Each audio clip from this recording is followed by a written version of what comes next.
Hello दोस्तों, स्वागत है एक और नए वीडियो में जिसमें हम देखेंगे कि बिहार सरकार के द्वारा बिहार लघु उद्यमी योजना के तहत 2 लाख रुपए की राशि दी जाती है, वो भी बिल्कुल फ्री किसी बिजनेस को शुरू करने के लिए। और आज से इसका ऑनलाइन एप्लीकेशन भी शुरू कर दिया गया है। तो देखेंगे हम इसके ऑनलाइन आवेदन करने का फुल प्रोसेस, तो वीडियो के एंड तक बने रहें। और अगर आप अभी तक हमारे इस चैनल को सब्सक्राइब नहीं किए हैं तो प्लीज़ हमारे चैनल को जरूर सब्सक्राइब कर लें। तो चलिए शुरू करते हैं। सबसे पहले हम गूगल क्रोम पे udyami.bihar.gov.in टैप करके सर्च कर लेंगे तो यहाँ मुख्यमंत्री उद्यमी योजना के लिए जो बनाया गया वेबसाइट है उद्योग विभाग बिहार सरकार के द्वारा, इसके होम पेज पे आ जाएंगे। अब इस वेबसाइट का डायरेक्ट लिंक हमने अपने इस वीडियो के डिस्क्रिप्शन बॉक्स में भी दे दिया है, तो आप वहाँ जाकर डायरेक्ट लिंक पर क्लिक करके भी इस वेबसाइट पे आ सकते हैं। अब इस वेबसाइट के होम पेज पे आते हैं तो यहाँ देखिए कि महत्वपूर्ण सूचना वाले कॉलम में यहाँ बिहार लघु उद्यमी योजना अंतर्गत वित्तीय वर्ष 2024 से 25 के लिए ऑनलाइन आवेदन हेतु पोर्टल दिनांक 19 फरवरी यानी आज से शुरू कर दिया गया है। और ऑनलाइन आवेदन की अंतिम तिथि जो रखा गया है वह 5 मार्च 2025 तक खुला रहेगा।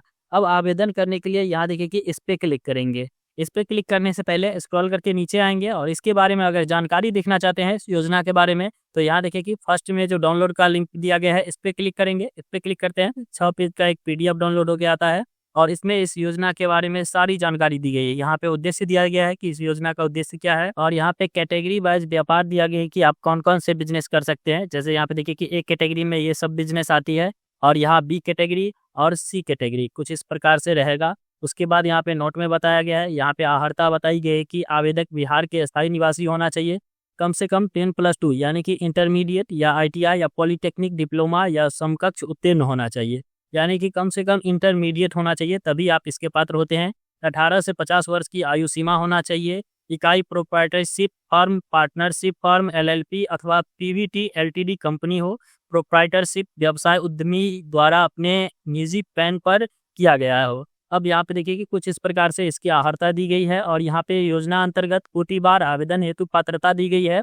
यहाँ पे कौन से कास्ट कैटेगरी में कौन से आवेदन कर सकते हैं यहाँ पे वो बताया गया है। स्क्रॉल करके नीचे आते हैं तो यहाँ पे दस्तावेज बताया गया है कि मैट्रिक का उत्तीर्णता प्रमाण पत्र होना चाहिए, इंटरमीडिएट का उत्तीर्णता प्रमाण पत्र होना चाहिए, जाति प्रमाण पत्र, अस्थायी निवास प्रमाण पत्र, दिव्यांगता अगर आप विकलांग है तो यहाँ पे वो भी होना चाहिए, दिव्यांगता प्रमाण पत्र। आवेदक का लाइव फोटोग्राफ लिया जाएगा, आवेदक का हस्ताक्षर किया जाएगा। उसके बाद सबसे इसमें जो इम्पोर्टेंट है वह है आय प्रमाण पत्र। आय प्रमाण पत्र जो होना चाहिए वह आपका मासिक आय यानी महीने का कुल आय आपका जो होना चाहिए आय प्रमाण पत्र पे वह 6,000 रुपये से कम का ही होना चाहिए। अगर उससे ज़्यादा होता है तो आप इसके पात्र नहीं होते हैं, आप इससे वंचित हो जाते हैं। आपका जो आय प्रमाण पत्र बनेगा या बनाएंगे तो उसमें 6,000 से कम का ही आय प्रमाण पत्र रखेंगे, महीने का कम से कम 6,000। उस हिसाब से अपना सालाना जोड़ लेंगे और उसके बाद उसमें आय फिल करेंगे। उसके बाद यहाँ पे योजना अंतर्गत आवेदन करने का चयन प्रक्रिया दिया गया है कि आप इसे किस प्रकार से फॉर्म फिल करेंगे और किस प्रकार से आपका चयन होने वाला है। तो यहाँ पे देखिए कि फॉर्म फिल करने के लिए यह वेबसाइट दिया गया है और निर्धारित तिथि तक प्राप्त कुल आवेदकों के विरुद्ध जिलावार निर्धारित लक्ष्य के अनुरूप आवेदकों का प्रारंभिक रूप से चयन किया जाएगा। प्रारंभिक रूप से आवेदकों का चयन कंप्यूटराइज रेंडोमाइजेशन पद्धति से किया जाएगा, यानी कि कुछ इस प्रकार से आपका चयन होने वाला है कंप्यूटराइज रेंडोमाइजेशन के जरिए। और यहाँ पे प्रारंभिक रूप से चयनित आवेदकों के मुख्यालय स्तर पर स्क्रूटनी की जाएगी। स्क्रूटनी के उपरांत वांछित कागजात के आधार पर योग्य पाए गए आवेदकों का अंतिम रूप से चयन किया जाएगा। यहाँ पे आप देख पाते हैं कि कुछ इस प्रकार से आपका चयन होगा। उसके बाद यहाँ पे योजना अंतर्गत लाभ या वित्तीय सहायता यहाँ पे बताया गया है कि कुछ इस प्रकार से आपका होने वाला है। यानी कि इस PDF में 6 पेज के PDF में सारी जानकारी दी गई है। आप पहले इसे पढ़ लेंगे, उसके बाद ही आवेदन करने के लिए यहाँ इस वेबसाइट पे आएंगे और यहाँ क्लिक हेयर पे क्लिक करेंगे या फिर आप यहाँ से भी आवेदन कर सकते हैं। चलिए हम इस पे क्लिक करते हैं। इस पे क्लिक करते हैं तो यहाँ पे रजिस्ट्रेशन करने के लिए आएगा, कुछ इस प्रकार से इंटरफेस खुल के आएगा। यहाँ पे फर्स्ट नेम फिल करेंगे और यहाँ पे मध्य नेम है तो यहाँ मध्य नेम फिल करेंगे, वरना यहाँ पे लास्ट नेम फिल करेंगे। जैसे किसी का नाम यहाँ पे राहुल है और कुमार भी है तो यहाँ पे कुमार फिल करेंगे और यादव है तो यादव, राहुल कुमार यादव है तो कुछ इस प्रकार फिल करेंगे। और राहुल यादव है सिर्फ तो यहाँ पे कुमार फिल नहीं करेंगे, मध्य नेम को खाली छोड़ देंगे। उसके बाद यहाँ जेंडर सेलेक्ट करेंगे जो भी है, यहाँ मोबाइल नंबर फिल करेंगे, आधार रजिस्टर मोबाइल नंबर यहाँ पे फिल करनी है, यहाँ पे आधार नंबर फिल करेंगे और यहाँ कोटि का चयन करेंगे। जिस भी कास्ट कैटेगरी से आते हैं जैसे अनुसूचित जाति, अनुसूचित जनजाति, अति पिछड़ा वर्ग या अन्य पिछड़ा वर्ग या सामान्य कैटेगरी से आते हैं तो इसको यहाँ से सेलेक्ट कर लेंगे। उसके बाद यहाँ पे कृपया अपना जिला चुने, यहाँ पे अपने डिस्ट्रिक्ट को सेलेक्ट करेंगे, जो भी आपका डिस्ट्रिक्ट होगा उस डिस्ट्रिक्ट को यहाँ से कुछ इस प्रकार से टाइप करके सेलेक्ट कर लेंगे और यहाँ OTP प्राप्त करे पे क्लिक कर। तो आपके दिए गए मोबाइल नंबर पे OTP जाएगा 4 डिजिट का, यहाँ पे OTP फिल कर लेंगे। जो भी आपके मोबाइल पे OTP जाएगा वह OTP कुछ इस प्रकार से फिल कर लेंगे और सत्यापन करे पे क्लिक करेंगे। सक्सेस हो जाएगा, यहाँ ओके करेंगे। उसके बाद यहाँ आवेदन प्रपत्र भरने के लिए आएगा। जैसे ही आपका पंजीकरण कंप्लीट हो जाता है तो यहाँ पे आपको एक पंजीकरण संख्या दे दिया जाता है, आप इसे नोट डाउन करके रख लेंगे, या फिर आप इसे नहीं भी करते हैं तो कोई बात नहीं, आपका मोबाइल नंबर से ही लॉगिन हो जाता है या आधार नंबर से। यहाँ पे देखिए कि नेम ऑटो फिल रहेगा, यहाँ पे जेंडर भी ऑटो सेलेक्ट रहेगा। यहाँ से डेट ऑफ बर्थ को सेलेक्ट कर लेंगे कुछ इस प्रकार से, यहाँ से डेट ऑफ बर्थ को सेलेक्ट करेंगे। जैसे ही डेट ऑफ बर्थ को सेलेक्ट कर लेते हैं तो यहाँ पे एज ऑटो फिल होके आ जाएगा। डेट ऑफ बर्थ के हिसाब से जो भी एज होगा वो यहाँ पे फिल होके आ जाएगा। यहाँ पिता, पति या अभिभावक का नेम फिल करेंगे। अगर फीमेल कैंडिडेट है तो यहाँ पे पति का नेम फिल करेंगे, अगर मेल है तो यहाँ पे आप अपने पिता का नेम फिल कर सकते हैं। अगर फीमेल भी है तो यहाँ पे उस स्थिति में भी आप यहाँ पे पिता का नाम फिल कर सकते हैं। यहाँ माँ का नाम फिल करेंगे और यहाँ कोटि जो भी है वो ऑटो सेलेक्ट रहेगा। यहाँ जाति को सेलेक्ट करेंगे, कोटि के हिसाब से यहाँ पे जाति खुल के आएगा। जिस भी जाति से आप आते हैं उस जाति को यहाँ से सेलेक्ट कर लेंगे। उसके बाद यहाँ प्रोजेक्ट का नेम में यहाँ जो भी आप बिजनेस करने वाले हैं, लगाने वाले हैं, पेमेंट जो आपको मिलने वाला है उस पेमेंट से जो भी बिजनेस लगाने वाले हैं उस बिजनेस को यहाँ से सेलेक्ट करेंगे। यहाँ पे आपको बिजनेस करना ही होगा, यानी कि आपका जो वेरिफिकेशन होगा 3 किस्तों में यहाँ पे पेमेंट मिलता है। तो आपका फर्स्ट किस्त तो ठीक है आ जाएगा, उसके बाद सेकंड और थर्ड किस्त लेने के लिए आपको बिजनेस दिखाना होगा, उसके बाद ही आपका पूरा पेमेंट हो पाएगा। तो यहाँ पे अपने हिसाब से बिजनेस को सेलेक्ट कर लेंगे, जो भी बिजनेस आप करना चाहते हैं उस बिजनेस को यहाँ से सेलेक्ट कर लेंगे। और यहाँ पे व्यवसाय अभी आप क्या कर रहे हैं, वो आपका पेशा क्या है अभी, अगर आप मजदूर है, किसान है या फिर सेल्फ एम्प्लॉयड है तो यहाँ पे उसको बताएंगे। यहाँ पे आप दिव्यांग है यानी विकलांग है तो हाँ करेंगे, हाँ करते हैं तो आगे आपको दिव्यांगता का सर्टिफिकेट लगाना होगा। अगर विकलांग नहीं है तो यहाँ पे ना कर सकते हैं। यहाँ आधार कार्ड पर अंकित पता यानी कि full address, village, post, PS जो भी है उसको यहाँ पे फिल कर लेंगे। यहाँ जिला ऑटो फिल रहेगा और यहाँ पे ग्रामीण या शहरी को चुनेंगे। अगर आप ग्रामीण क्षेत्र से हैं तो इसको, शहरी से है तो इसको सेलेक्ट कर लेंगे। ग्रामीण को सेलेक्ट करते हैं तो यहाँ प्रखंड सेलेक्ट करने के लिए आएगा, जो भी आपका प्रखंड है उसको यहाँ से सेलेक्ट कर लेंगे। यहाँ पंचायत को चुनेंगे, जो भी आपका पंचायत है उसको यहाँ से बताएंगे। और यहाँ पे वार्ड संख्या, अगर आप ग्रामीण सेलेक्ट करते हैं तो वार्ड संख्या फिल करने के लिए आएगा। यहाँ पे आप अपने वार्ड नंबर को बताएंगे और यहाँ पे मासिक पारिवारिक आय को फिल करेंगे। आपके आय प्रमाण पत्र पे जो भी मासिक पारिवारिक आय है, आपके आय प्रमाण पत्र पे तो सालाना होता है यानी वार्षिक होता है, तो उसको 12 से डिवाइड कर लेंगे और इस प्रकार से यहाँ पे जो भी 6000 से कम ही फिल करना है यहाँ पे, तो यहाँ अपने हिसाब से फिल कर लेंगे। जो भी आपका मासिक आय होगा उसको यहाँ पे फिल कर लेंगे। यहाँ परिवार के किसी सदस्य के नाम पर भूमि है तो यहाँ पे हाँ करेंगे, वरना यहाँ पे ना कर सकते हैं। उसके बाद यहाँ पे परिवार के किसी सदस्य के नाम पर पक्का मकान है तो यहाँ पे हाँ करेंगे, वरना यहाँ नो कर सकते हैं। क्या आपके परिवार के किसी सदस्य को मुख्यमंत्री उद्यमी योजना का लाभ प्राप्त है तो यहाँ पे हाँ करेंगे, वरना यहाँ पे ना कर सकते हैं।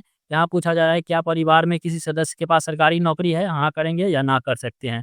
यहाँ पूछा जा रहा है कि परिवार में कोई सरकारी योजना से मानदेय प्राप्त की है यथा आंगनबाड़ी, आशा इत्यादि, तो हाँ करेंगे, वरना यहाँ भी ना कर देंगे। परिवार का कोई सदस्य जनप्रतिनिधि है तो यहाँ हाँ करेंगे, वरना यहाँ पे ना कर देंगे। परिवार के किसी सदस्य के पास जन वितरण प्रणाली है तो यहाँ हाँ करेंगे, वरना यहाँ भी ना कर सकते हैं। आपके पास कौन सा वाहन है तो यहाँ पे जो भी है, अगर 2 पहिया है, 4 पहिया है या फिर 4 पहिया या वाहन से उससे ऊपर है तो यहाँ पे उसको बताएंगे। अगर 2 पहिया ही है तो यहाँ पे 2 पहिया को सेलेक्ट कर लेंगे। उसके बाद यहाँ जमा करे पे क्लिक कर देंगे। जब डिटेल्स सेव हो जाता है तो यहाँ आपके बैंक का डिटेल्स फिल करने के लिए आएगा। यहाँ आप अपने बैंक का नेम फिल करेंगे, यहाँ शाखा का नेम फिल करेंगे जो भी ब्रांच है, और यहाँ IFSC कोड फिल कर लेंगे। यहाँ पे बैंक शेष राशि जो भी है उस आपके बैंक अकाउंट में उस राशि को यहाँ बताएंगे। यहाँ पैन नंबर फिल करेंगे और यहाँ खाता संख्या फिल करेंगे और यहाँ फिर से खाता संख्या को फिल कर लेंगे। उसके बाद यहाँ सबमिट पे क्लिक करेंगे। उसके बाद यहाँ डॉक्यूमेंट अपलोड करने के लिए आएगा। जो भी मैंडेटरी डॉक्यूमेंट है उन सभी डॉक्यूमेंट को यहाँ पे अपलोड करनी होगी। जैसे यहाँ पे प्रोफाइल फोटो,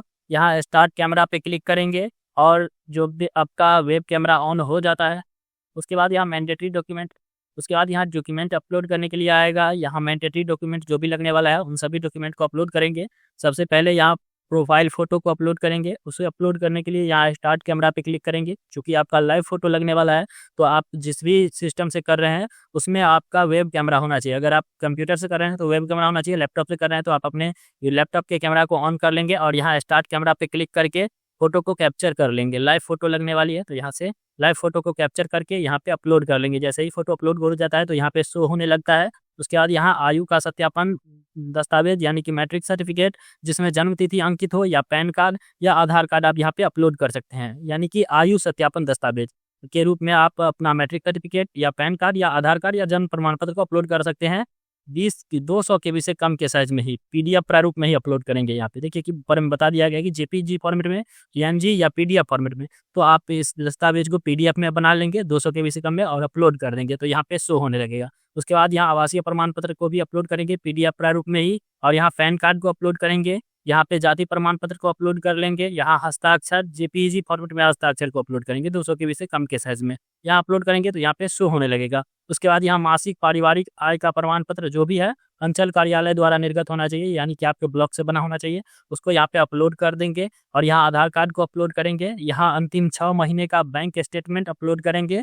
आपका खाता जो भी आप इसमें खाता लगाए हैं, खाते का डिटेल्स भरे हैं, उस खाता का 6 महीने का यहाँ पे अंतिम 6 महीने का स्टेटमेंट अपलोड करेंगे। उसके बाद यहाँ पे बैंक स्टेटमेंट या रद्द चेक या पासबुक यहाँ पे अपलोड कर सकते हैं। यहाँ तो स्टेटमेंट आप अपलोड कर दिए, यहाँ पे आप अपना रद्द चेक यानी कि कैंसल चेक या बैंक का पासबुक अपलोड कर देंगे पीडीएफ प्रारूप में ही। जब सारा डॉक्यूमेंट अपलोड होके आ जाएगा, उसके बाद यहाँ सबमिट करने से पहले फॉर्म डाटा चेक करे पे क्लिक करेंगे, और सारा डिटेल्स जब खुल के आएगा प्रीव्यू में तो सारा डिटेल्स को चेक करेंगे। अगर कुछ भी गड़बड़ होगा तो बैक होके उसको ठीक कर लेंगे। अगर सब कुछ ठीक होगा तो फॉर्म को सबमिट कर देंगे। जैसे ही फॉर्म सबमिट हो जाता है तो एक प्रिंट स्लिप जनरेट होकर आता है, उस प्रिंट स्लिप का प्रिंट निकाल कर फ्यूचर यूज के लिए रख लेंगे। उसके बाद इस फॉर्म के लास्ट डेट के कुछ ही दिनों बाद कंप्यूटर रैंडोमाइजेशन के तहत आपका लिस्ट जारी किया जाएगा। उस लिस्ट में आप अपना नाम देखेंगे, अगर उसमें आप चयनित हो जाते हैं तो आपको 2 लाख रुपए मुफ्त में फ्री में आपको बिजनेस करने के लिए गवर्नमेंट देती है, जिससे आप एक नया बिजनेस शुरू कर सकें। तो दोस्तों इस प्रकार हम देखें कि बिहार लघु उद्यमी योजना के लिए ऑनलाइन आवेदन कैसे करें। अगर आपको यह वीडियो अच्छा लगा तो प्लीज़ लाइक करें, और इससे भी अच्छा वीडियो लेकर आते हैं हम अपने इस चैनल पर, तो प्लीज़ हमारे चैनल को ज़रूर सब्सक्राइब कर लें।